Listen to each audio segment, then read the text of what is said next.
If you spend any time on the internet, you have probably seen the video. It is short, less than 30 seconds. The quality is grainy, like an old phone in a dark room. The camera is shaking, held by an unsteady hand. For the first few seconds you only see an off-white wall. Then, a young woman's voice breaks the silence. She sounds amused, maybe a little nervous. She's reading a note taped to the wall. Close up, tidy, almost childlike handwriting. It contains a single sentence. A sentence that launched 1,000 theories and terrified millions online. This whole twisted story begins there, with that found clip. It started as one video and became a sprawling digital mystery. The story is told through video files, text messages, screenshots, forum posts. The house was listed on a rental site. In the listing photos it looked normal, even inviting. The owner left a short, quirky line in the description. Cozy. Private. Unusual history. Most guests probably skimmed past that. One group of friends stayed for a weekend and filmed the first clip. The viral video is deceptively simple. It opens with a young woman, later named Mia, pointing her phone at the wall. The camera wobbles as she tries to focus on a small handwritten note. "Okay, so this is weird," she says, then laughs. She reads the note aloud to the camera. "We are watching the house," she laughs again. Her hand moves the camera a few feet to the right. The edge of a floral curtain appears. She pulls it back.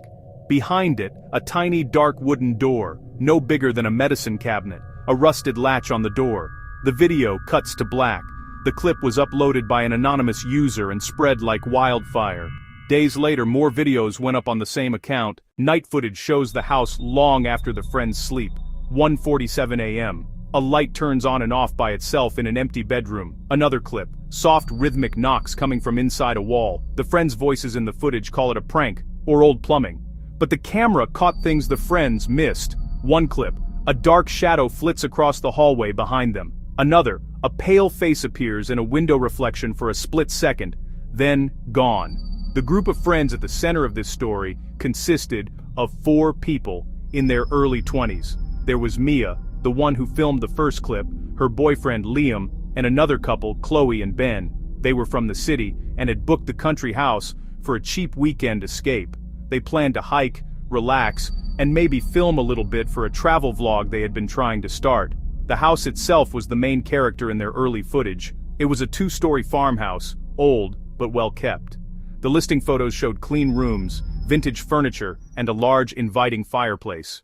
The friends even filmed a walkthrough when they first arrived, pointing out the quirky decor, like the old rotary phone in the entryway and the strange hand-painted portraits on the walls. In their initial video diaries, the friends seemed charmed by the house's character.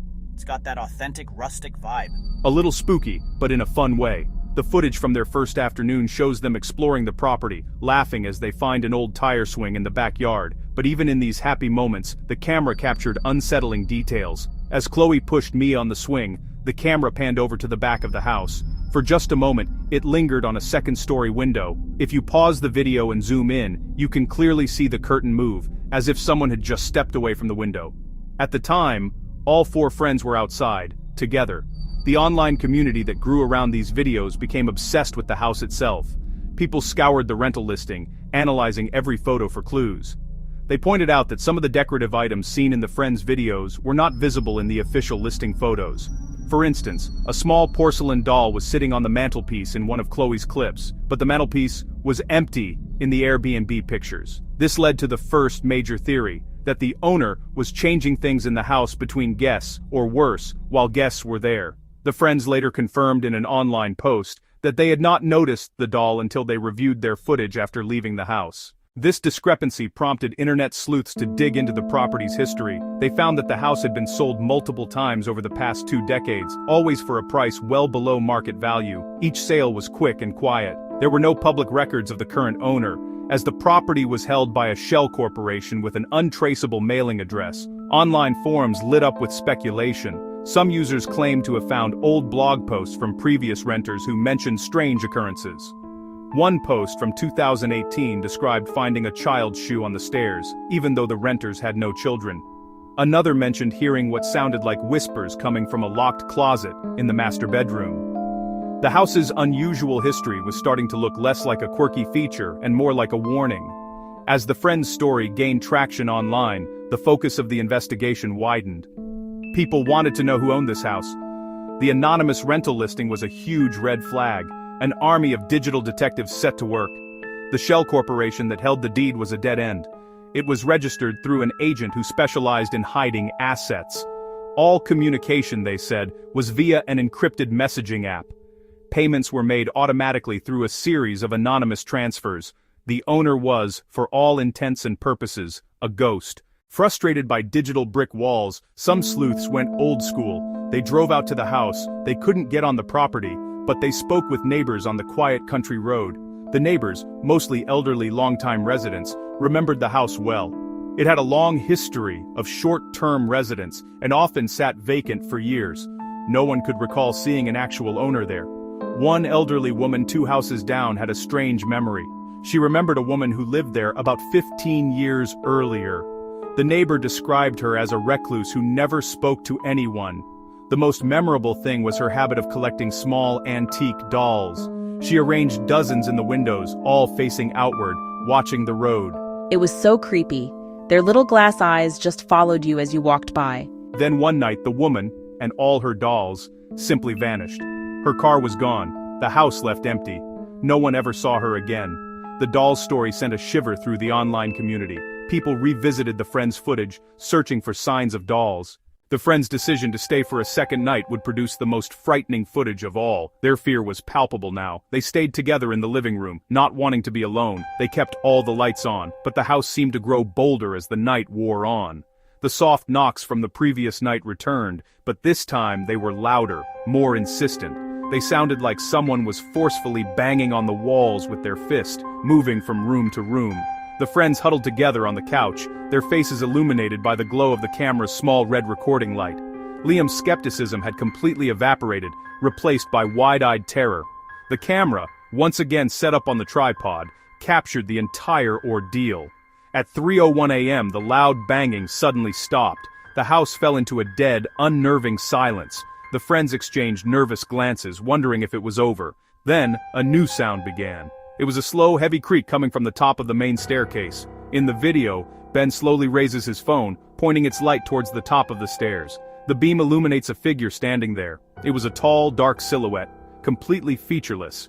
It had the shape of a person, but there was no face, no clothes, no details, just a void of perfect blackness standing against the pale wall of the upstairs hallway. The friends were frozen in place, a collective gasp caught in their throats. For what felt like an eternity, but was likely only 10 seconds, the silhouette stood perfectly still, watching them. Liam, breaking the spell, fumbled for a heavy flashlight on the coffee table. As he clicked it on, and aimed its powerful beam at the top of the stairs, the silhouette vanished. It didn't walk away or retreat. It was simply there one moment and gone the next. The hallway at the top of the stairs was empty. The friends erupted into panicked shouts, grabbing their keys, grabbing their jackets, their debate about leaving now, a frantic, unified scramble for the door. In their haste to escape, they left one of their cameras behind, still recording on the tripod in the living room. This final piece of footage, discovered later when the company sent the camera back, is what truly cements the horror of that night. The camera recorded the empty living room for another hour after the friends fled. At first, nothing happens. The story of Mia, Liam, Chloe, and Ben was a sensation, but it was just the tip of the iceberg. After fleeing the house, the 4 friends went to the police. They showed them the footage. They showed them the online threads. They showed them the news article about the missing student, Alex. Authorities were skeptical at first, but public interest and mounting digital evidence compelled action. They obtained a warrant. Police conducted a thorough search. They found a small door behind a curtain. It was locked. Officers forced it open. Behind it, a narrow, dark crawlspace, filled with insulation, filled with cobwebs. It seemed to lead nowhere. They found a handwritten list of names. With no context, it wasn't treated as a crime scene clue. In the attic, beneath old newspapers, they found a small wooden box. Inside, dozens of old photographs. At the bottom, a single, folded letter. Old. Unsigned.